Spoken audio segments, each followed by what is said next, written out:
I've been shopping at the Western shop for over 40 years, which makes me feel very, very old indeed. But I think less of that and more of what's inside. We're going to go and have a chat to Dion Augustine, who's one of the partners of this business, which was founded by Daryl and Roy Gershow over 45 years ago.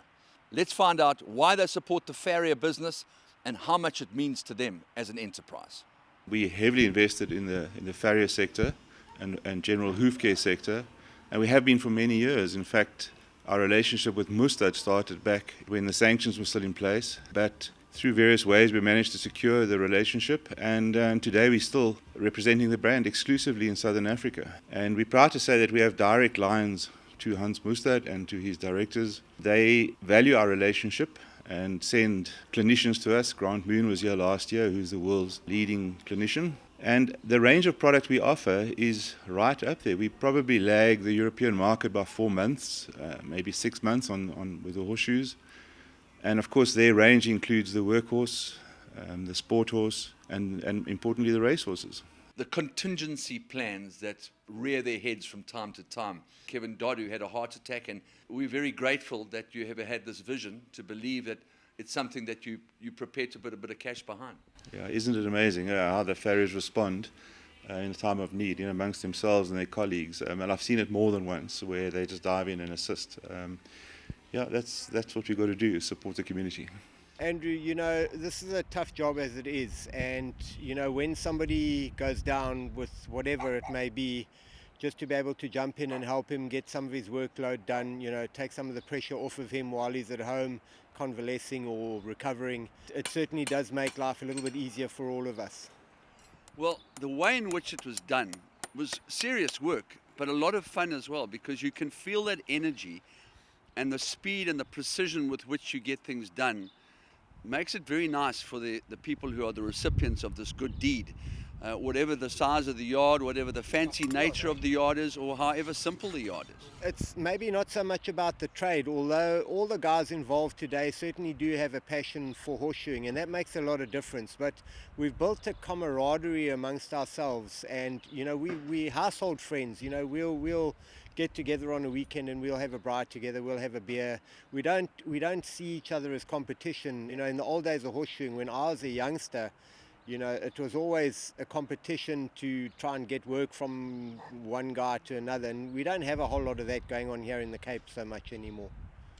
These are horses that you've never worked with before, and I know that you treat every horse with great respect, but some of these horses were big, some of them were smaller. You didn't need any shoes like a little mascot pony, but it was exciting for me to see the way that you guys marched into another guy's territory to help him and actually got the job done so swiftly. Yeah, it's about standing together. Our industry as a whole is under a lot of pressure. Our racing industry in particular is under a lot of pressure. So the more that we can try and stand together, the better it is for all of us ultimately. And obviously you buy your equipment from one or two very prominent shops, not least of all the Western shop, who supplies the highest quality material that money can buy, whether you're talking about South Africa or global. And obviously it's nice when they come to the party and realize how important the farrier is, because you are, I have to say, the unsung heroes of the racing industry that very seldom get a mention from trainers or jockeys. Well, you know what, you got to have the guys in the background and you got to have the guys in the limelight. We climb in, we knuckle down, we do our work. But, talking about Western Shop in particular, I get all of my stock that I use from Western Shop because of the quality of the product that they bring in. They're very open to suggestion, and, that more often than not, they'll listen to what we need. And the products that we're using from Western Shop, mostly the Mustad and St. Croix products, those are currently the top of the line of what you can get anywhere in the world. Mustad have been around for over 100 years, and they've refined especially horseshoe nail production to a fine art. The shoes that we're using now, they're being used by top race platers around the world. So good quality to put onto quality horses. It's that simple. We've done a bit of homework. We've looked at racing jurisdictions around the world, whether it's Aqueduct or whether it's Gulfstream Park or Saratoga or Churchill Downs for that matter, to be topical.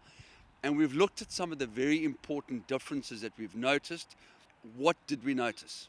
Well, I think the one thing that stood out for me in particular was the amount of time spent getting to the start and the amount of time spent behind the start. You know, you look at our South African racing, the guys seem to take a little bit of time getting to the start quite often. In fact, I actually had an American friend of mine contact me because he was watching racing on Gold Cup Day. And he asked me, why is there so much activity and so much going on, and why are they spending so much time behind the start before they load and go? Which I found to be quite interesting. And then we sat until all hours last night watching racing around the world, as you know. And that was something that actually really struck a chord, because they don't waste a lot of time behind the gates. You know, a racehorse at the races is going to get hyped up. And the more time they spend fiddling around, the more opportunity they have to mess about. A fresh horse is not a fit horse. You know, you look at the horses in England in particular, I mean, those horses are fit, eh? And you see when they race, they set a cracking pace. And more often than not, those horses will go to the start and they'll be quiet. They won't be going sideways and jumping about and doing all sorts of weird and wonderful things. For me, it all boils back to from when the horse gets onto a truck to go to the races. I've seen horses jumping about trying to get into a truck, and I've seen horses jumping about getting off the truck at the race course. And all of these things play a part in shoes coming loose. And 9 out of 10, that is your precursor to a lost shoe on course. So I think even as course farriers, the course farrier needs to be a little more diligent. When the horse gets off the truck, he needs to be there checking that everything's in one piece before the horse even goes into the saddling up enclosure, just to make sure that everything's all good to go. And I think you'd probably find that you'd have a lot less problems with shoes off at the start.